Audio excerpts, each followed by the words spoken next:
నేను ఒక 5-6 ఏళ్ళ వరకు మా తాతలు సంపాదించిన భూమి కాస్తు మీద ఉండుకుంటా వ్యవసాయం చేసుకుంటా చేసుకుంటా షెడ్ చేసుకుంటా ఇక్కడనే బతుకుతాను.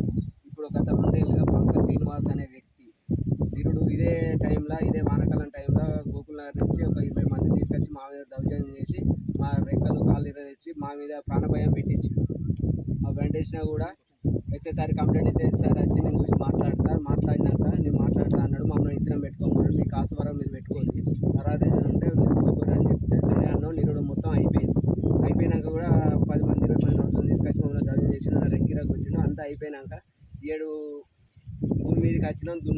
దున్నుకుంటా అంటే వచ్చి ట్రాక్టర్లు ఆపుడు ట్రాక్టర్ డ్రైవర్లకు ఫోన్లు చేసి మీరు ఎందుకు దున్నుతాళ్ళు వాళ్ళకి భూమే లేదు.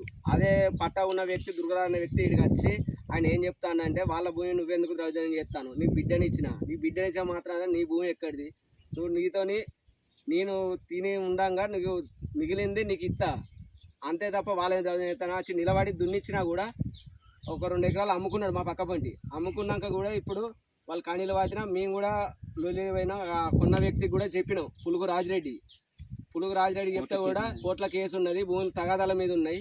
తగాదాల మీద ఉన్నాక వచ్చి కొనకూరే బావగారని మర్యాదపూర్వకంగా ఇంటికి మా కుల పెద్ద మనిషిని తీసుకొని పోయి చెప్తే కూడా సరే అన్నాడు.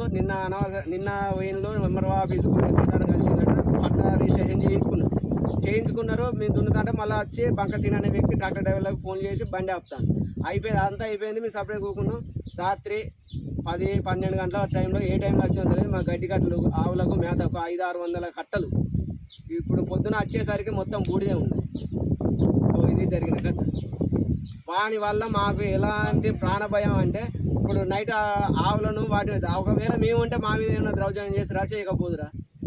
ఎంఆర్ఓ సార్కైనా ఎస్ఐ సార్కైనా మన విన్నపం దయచేసి ప్రతి మిగతా చెడు చూసి కోట్ల కేసు నేను ఆయన చెప్పినా కూడా తీసుకుంటా అని తెలియజేసి మా పక్కపోటు కనీసం మమ్మల్ని అడగడం కూడా సంప్రదించలేదు. డబ్బు పైసలు ఉన్నాయి కదంటే మీతో ఏమైంది అన్నట్టు తీసుకున్న ఎంఆర్ఓ మేడం కూడా కోర్టు కేసు ఉన్నాయని కూడా మేడంకి చెప్పినాం. నోటీస్ కూడా ఇచ్చినాం. మా లాయర్తో నోటీస్ ఇచ్చినాం. ఎంఆర్ఓ మేడం కూడా దరఖాస్తు పెట్టినాం. ఆయన కూడా ఎంఆర్ఓ మేడం కూడా పట్టేసి వాళ్ళ దగ్గర ఉన్న భూమి అయితే కాదు ఆస్తి చేసిందే అతను దరఖాస్తు ఇచ్చినప్పుడు ఎంఆర్ఓ మేడం కూడా పట్టేసింది. ఇక్కడ ఏం జరిగింది నైట్ చెప్పు. గడ్డి కట్టలు కాలబెట్టింది. ఆవులకు మేత లేకుండా ఒక 500 కట్టలు రాత్రి ఏం లేకుండా బూడిద పడతాం పొగెళ్తా తెల్లారంగా వచ్చేసరి.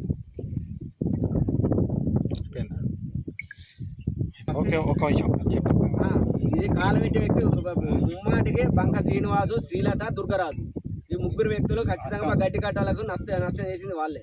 పోయినసారి కూడా వెళ్ళినప్పుడు దుర్గరాజు ఏదో అన్నాడు. ఇప్పుడు ఆయన ప్రాపర్టీ ఆయనది, ఆస్తి ఆయనది. బంక శ్రీనివాసు దౌర్జన్యం